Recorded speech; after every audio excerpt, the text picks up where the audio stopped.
কুমড়োর এই রেসিপি যদি থাকে না, গরম গরম ভাতের সাথে আর কিচ্ছু লাগবে না, এক থালা ভাত এমনিই খাওয়া হয়ে যাবে। কুমড়োর যে এত সুন্দর একটা নতুন রেসিপি আপনাদের সঙ্গে আজকে আমি শেয়ার করব।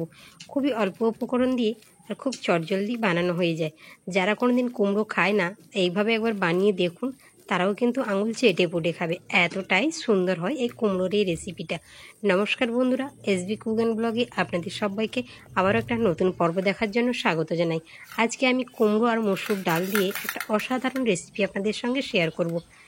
আমি এখানে মসুর ডাল ব্যবহার করছি, আপনারা চাইলে মুগ ডাল দিয়েও কিন্তু এই রেসিপিটা বানিয়ে নিতে পারেন। যারা নিরামিষ দিনে বানাতে চান তারা মসুর ডালের পরিবর্তে মুগ ডালটা ব্যবহার করবেন।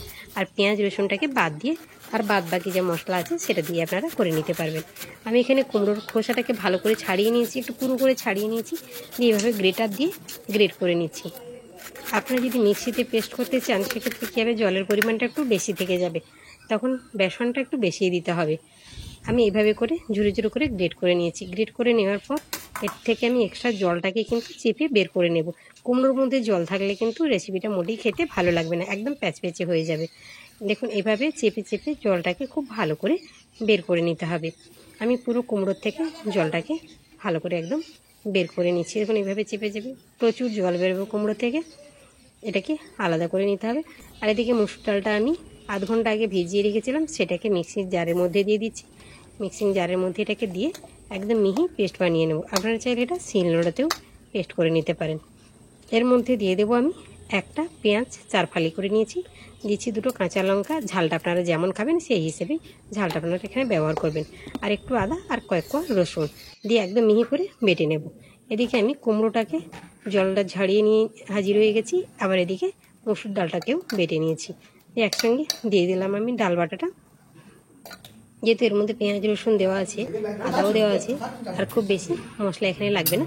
আমি এখানে 1 চামচের থেকেও কিন্তু কম দিয়েছি, পুরো 1 চামচ ভর্তি করে বেসন দিইনি, অল্প একটু বেসন দিয়েছি বাইন্ডিংয়ের জন্য। দিয়ে দিলাম হলুদ গুঁড়ো, আর দিচ্ছি আমি লবণ, আর এখানে দেবো একটু ভাজা জিরের গুঁড়ো। আপনারা যদি চান একটু ধনের গুঁড়ো যদি থাকে সেটাও ব্যবহার করতে পারেন।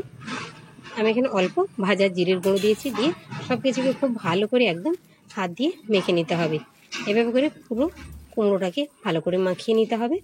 আপনারা চাইলে এই কুমড়ো মাখা থেকে বড়া বানিয়েও কিন্তু খেতে পারেন, সেটা চায়ের সাথে বা সকাল বিকাল স্ন্যাক্স হিসেবে কিন্তু দারুণ খেতে লাগবে, সেটাও আপনারা করতে পারেন। আমি এটাকে ধোকার মতো করেই কিন্তু রান্নাটা করব। এটাকে মাখিয়ে এক সাইডে আমি রেখে দিচ্ছি। কুমড়োটা আমার মাখানো হয়ে গেছে। এদিকে আমি তাওয়াটা বসিয়ে দিয়েছি, তার মধ্যে দিয়ে দিচ্ছি সরষের তেল। আর এই রান্নাটা সরষের তেলে করলে বেশি খেতে ভালো লাগবে।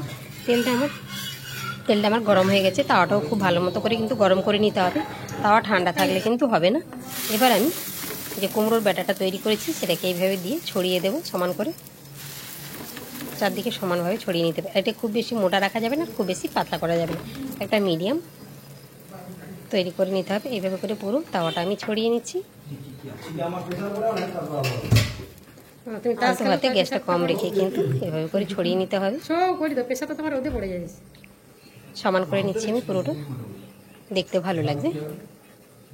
এভাবে করে পুরোটা আমি ছড়িয়ে নিয়েছি। আর এটাকে আমি ঢেকে 10 মিনিট মতো বেক করব। মিডিয়াম আছে, একদম হাই আছে দেবো না, তাহলে তাড়াতাড়ি পুড়ে যাবে।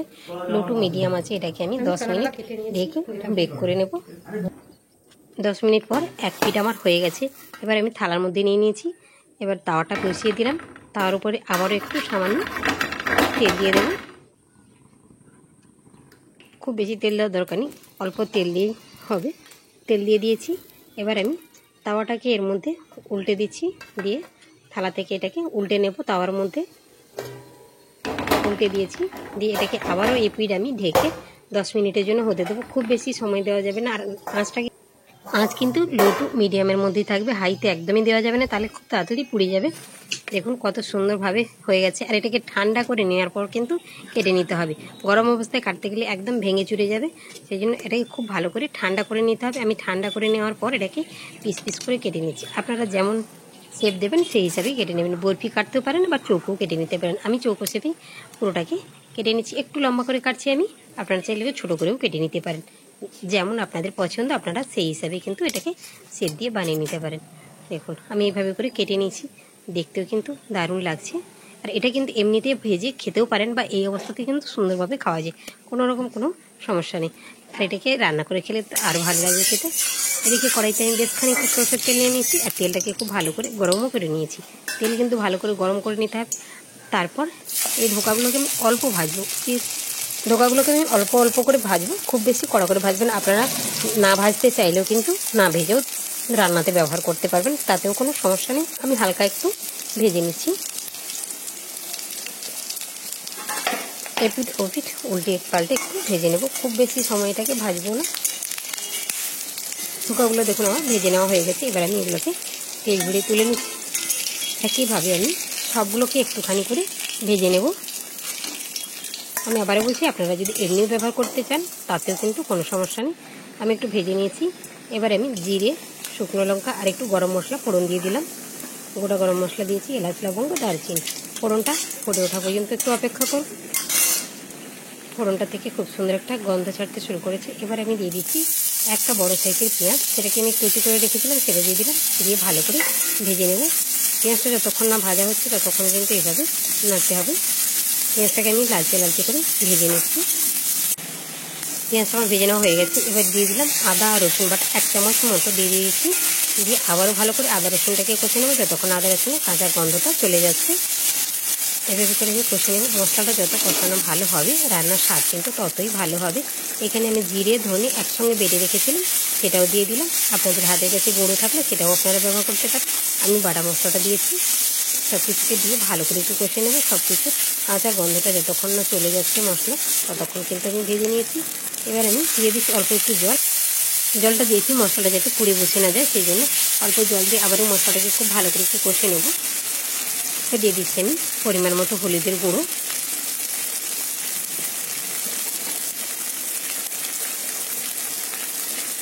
আর দিচ্ছি লঙ্কার গুঁড়ো। আপনারা চাইলে এখানে কাশ্মীরি লঙ্কার গুঁড়োটাও ব্যবহার করতে পারেন।